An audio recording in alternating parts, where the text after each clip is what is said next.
বন্ধুরা, তো দেখো আজকে আমরা চলে এসেছি আমি আমার বাপের বাড়িতে। এটা কে বলো তো? এটা হচ্ছে লাড্ডু সোনা। আমি আজকে চিকেন পপকর্ন খাবো। তো এখানে এসে ওর বায়না হয়েছে চিকেন পপকর্ন খাবে। তো চিকেন পপকর্ন কোথায় পাবো এখন? ইমিডিয়েট কোথাও পাওয়া যাচ্ছে না, অনলাইনেও দেখছিলাম পাওয়া যাচ্ছে না। যাই হোক, মানে পাওয়া যাচ্ছে না মানে এখানে ডেলিভারি দেখাচ্ছে না। তো সেই কারণে এখন আমরা অনলাইনে ফ্রোজেন যে পাওয়া যায় সেই চিকেন পপকর্ন অর্ডার করেছিলাম হরিণঘাটার। তো সেটা তোমাকে দেখাচ্ছি। আমি কোনোদিন ফার্স্ট টাইম, মানে এটাই ফার্স্ট টাইম ট্রাই করছি। নাগেটসটা তাও করেছি, পপকর্নটা কিন্তু এই ফার্স্ট টাইম ট্রাই করছি। তো দেখাবো তোমাদেরকে কেমন। দাঁড়াও। হচ্ছে হরিণঘাটার চিকেন পপকর্ন ফ্রোজেন, এগুলো দেখতেই পাচ্ছ। এটা আর একটা নাগেটসও নিয়েছি। তো চলো, সন্ধ্যাবেলার আজকে স্ন্যাক্সটা পুরো জমে যাবে, এক্ষুনি ভেজে ফেলি। আর এই যে খাওয়ার জন্য ওয়েট করছে। খাবে তো বাবা?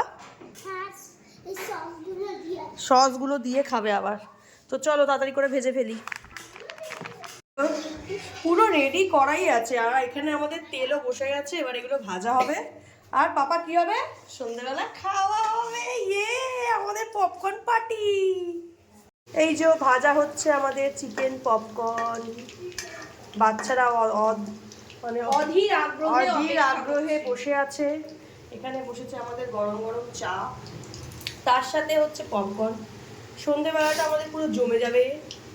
Chicken popcorn ready. পাপা কেমন দেখি দাও কিরম লাগছে তোমার।